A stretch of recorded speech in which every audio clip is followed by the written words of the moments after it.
Bonjour tout le monde, on est le 3 janvier 2023. Bonne année! Je veux faire une petite vidéo aujourd'hui pour vous montrer. En fait, la terre est pas gelée et moi j'ai reçu comme cadeau de Noël une couche froide. Donc youpi! Fait que j'ai dit tiens, je vais en profiter. Pour ceux qui me suivent, vous avez déjà vu ici qu'il y avait une zone plus basse parce que bon, mon intention c'était de vider une partie de mon potager qui est ici au printemps pour mettre de la terre puis faire une partie de la plantation ici. Et en mesurant mes choses et tout le kit et en voyant comment que la neige se comporte, j'ai trouvé un bel endroit pour venir mettre ma couche froide qui est ici. Donc, ce que j'ai commencé par faire, j'avais déjà une bonne couche de paille avec de la terre et du paillis, mais on était là facilement à 12 pouces du haut du petit bloc de béton qui est ici.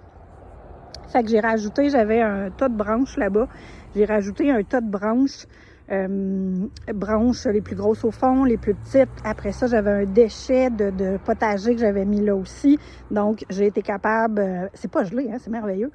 Donc, j'ai été capable de le récupérer. J'en avais un tout petit peu aussi sur le jardin ici. Donc, j'ai fait une couche.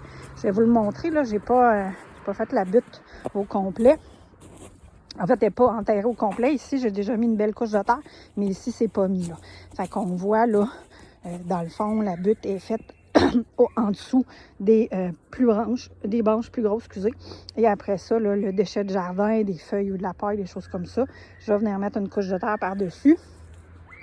J'espère, il n'annonce pas très froid cette nuit, donc j'espère être capable de venir rajouter une deuxième couche par-dessus, parce que je m'attends quand même avec le poids de la neige que ça finisse par écraser un tout petit peu. Le principe de la butte allemande, c'est quand même quelque chose qui est assez haut. Puis moi, je vais me servir du petit muret que j'avais ici. Dans le fond, si vous regardez, là, ça, c'est du 0,3. Après ça, c'est de l'asphalte. Puis après ça, c'est le petit muret que j'avais. Donc moi, j'avais un potager à l'intérieur de tout ça. Et dans le temps, je vais vous le mettre dans la note, là, en quelle année j'avais fait ce jardin-là. Ce que j'avais fait, c'est que j'avais mis, on le voit très bien ici, j'avais mis une membrane au fond. En dessous de la membrane, dans le fond, il y a de l'asphalte. Donc, j'avais mis une membrane au fond. J'avais mis des grosses bûches. Puis ensuite de ça, j'avais mis des branches. On voit que les branches, là, ils ont presque toutes disparu. J'en trouve quelques-unes une fois de temps en temps à travers. Mais les bûches, eux autres, n'ont pas disparu. Ça fait quand même plusieurs années que j'ai fait ça. On voit la qualité de la terre aussi, là. On a vraiment une belle qualité de terre. Juste au fond, là, que c'est vraiment plus une terre qui est brunâtre. Je rencontre quelques vers de terre à mesure que je pelte. Donc, je prends cette terre-là. Je viens la mettre par-dessus. Puis, dans le fond, quand je vais recevoir mon cadeau, on va venir mettre la couche froide par-dessus ça. Fait que je voulais vous montrer ça. Je trouve ça génial en ce 3 janvier de pouvoir faire ça. Hein? Je maximise mon temps.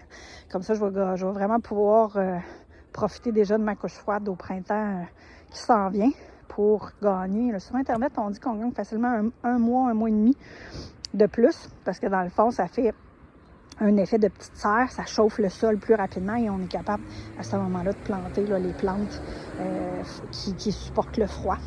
Donc, quand j'avais mon garage de toile sur le potager, ça faisait exactement la même chose. Puis, je gagnais là, facilement là, 1 mois à 2 mois, là, comme la couche froide. Donc là, je vais avoir en version miniature, beaucoup plus petit, qui se transporte facilement aussi. Donc, ça va être super intéressant. Fait que je voulais vous montrer ça. C'est ça que je fais, moi, en ce 3 janvier. À la prochaine!